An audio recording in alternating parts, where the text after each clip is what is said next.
Hi, it's Ashleigh from Sweet Dreams Bake Shop, and I know last time I said that maybe my box cake mix would be a 4-tiered, but I decided to do something a little bit different and make it a carved cake. Now I do need to change this recipe a little bit because again, with the super moist, it's going to be super light and fluffy, so I'm going to replace that vegetable oil with melted butter instead. I'm also going to reduce the amount of liquid in this, so instead of using 1 1/4 cup of milk, I'm just using 1 cup of milk, and hopefully that will do the trick.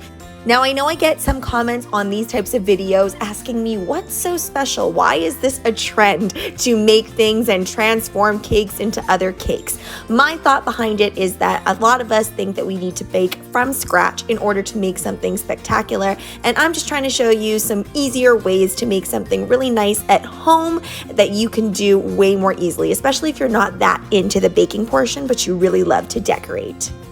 Although I know plenty of you out there also use box cake mixes for your home-based bakeries and you sell those cakes, or you turn your box cake mix into something a little bit more special, but you do use that as the base. Now you'll notice I did butter my pans very generously, and I did make sure to put that parchment really nice and flat against the pans. Now I really had to construct this very carefully because I wanted to be able to make this design utilizing only one box.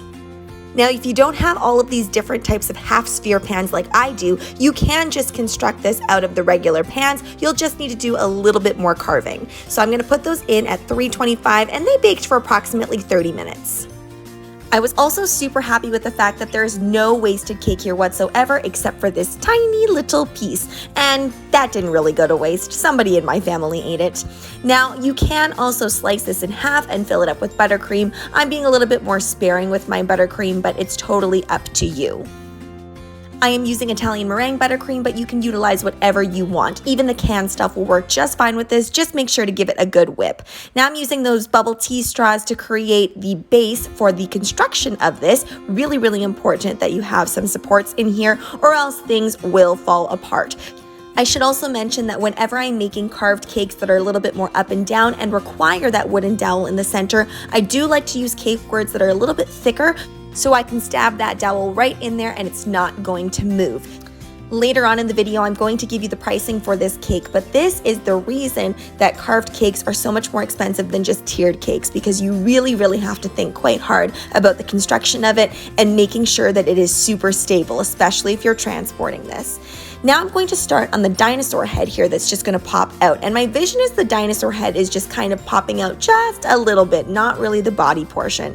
So yes, I am directing most of that carving towards the head area, and that middle section, that's all going to be covered up with leaves. After you finish crumb coating your cake, you want to put it in the fridge for at least 20 minutes. If your fridge is fairly empty, you could probably get away with 15 minutes or so. We're going to work on the head a little bit later, but whenever I am mixing colors into my fondant, I do like to let it rest in plastic wrap for just a little bit. So we're going to do that first. Now I'm rolling out the shell portion of the egg, and all I'm doing here is zigzagging this. And I'm actually a little bit sad that I lost part of this zigzagging after I added in all the leaves afterwards. So definitely if you want a more egg-like look, leave parts of those zigzags showing. I don't know why I covered them up because they looked so cute. You'll notice as well that I only did this halfway on because to do it the full way around with one panel is really tricky. So it's a lot easier to do it this way and then just smooth it out with your fingers. If you're curious, I am using satin ice fondant today. Since I'm using Italian meringue buttercream, it doesn't crust up. So if you do have a crust because you use some other type of buttercream, just use a little bit of shortening to adhere the fondant to it once it's been in the fridge. I always love texturizing fondant. It's super fun, so you can go ahead with any tool really and just put in those little scratches and cracks that the egg might have. Now, I'm not a paleontologist, but this is how I just imagine a dinosaur egg would have looked like.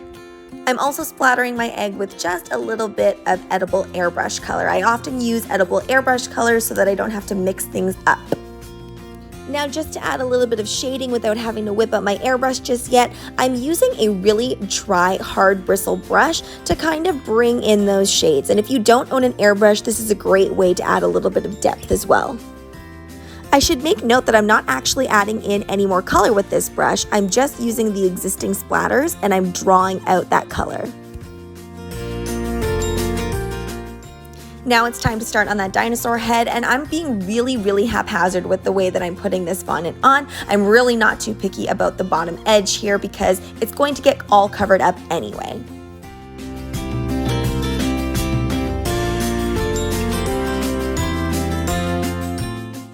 Now I'm going to indent for the eyes. One thing I have been working on with my characters is not having those eyes just popping out of nowhere. Really making sure that I indent it so that it looks a little bit more inlay. Now I'm creating the front portion of the face of our Triceratops. Now I'm not really sure how this looks like because I've looked at several pictures and they're all a little bit different, so I'm more focusing on how it looks like from the front.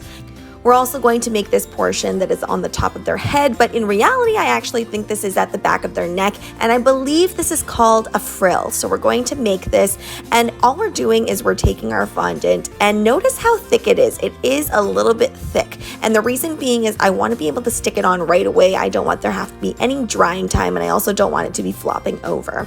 Then I'm going to take my fingers and just pinch this area to give it a little bit of definition.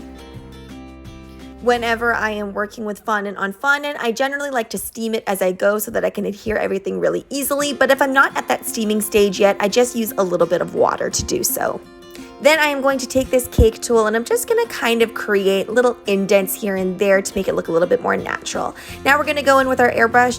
You saw I had a lot of different colors of green there, but I'm gonna go with this kind of mossy green, and I'm really filling in everything. The reason being is because when I fill this in with leaves later, if I miss a spot here and there, it's not going to look very obvious at all. It's just gonna blend in with that green. I'm also bringing in some of that green at the top of that eggshell and of course all over the Triceratops base.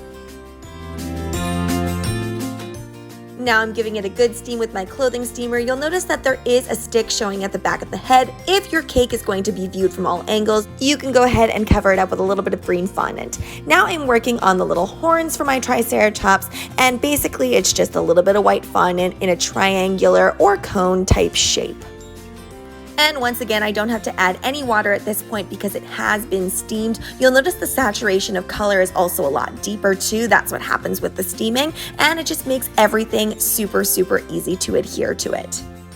Finishing up the eye portion here, I'm going to add in those whites, and then I'm going to add in the little pupils with just a little bit of black. If you notice that the eyes look a little bit scary with just that black center, go ahead and add a little bit of white to it. I just find this brightens up the whole look.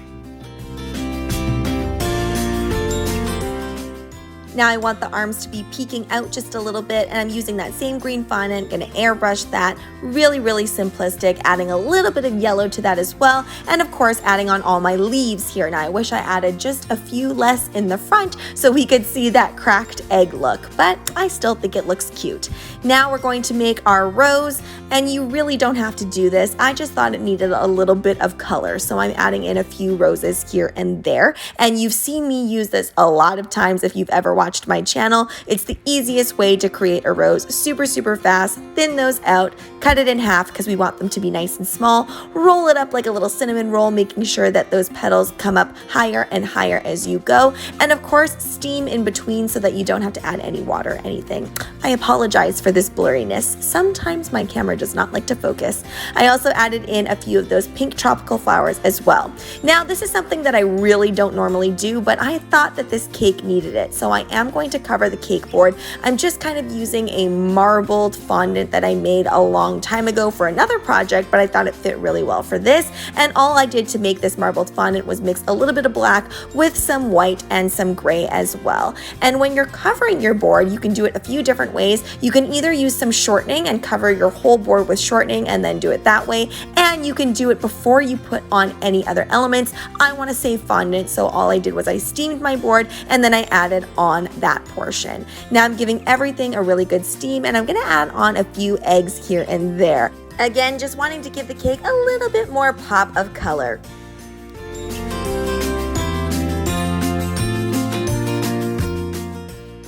And there you have it, a carved cake made from only one box of cake mix. And when I first started making and decorating cakes, I really didn't think that you could use any cake mix to create carved cakes because I thought it would be too fluffy and too moist. So I really do think that adding that butter to it and doing those few substitutions really do help with the texture. So let's get into the pricing. Now, I debated about pricing this even a little bit higher because the novelty of carved cakes is really hard to come by. Carved cakes also take a lot of planning, and it also has a lot of construction, as we discussed earlier in it, and there's a lot of details in this cake too. As always with this box cake mix video series, I base my pricing as if this were made from scratch because when I was working as a home baker, I did make all of my cakes from scratch. But I know there's plenty of you that swear by box cake mixes only. Thanks so much for watching, guys. Don't forget to like, share, and subscribe so you can be part of the Sweetie fam. Right now, I'm uploading daily, so make sure you hit that notification bell so you know when I upload. Also, be sure to comment, request, or ask a question. I love hearing from you guys.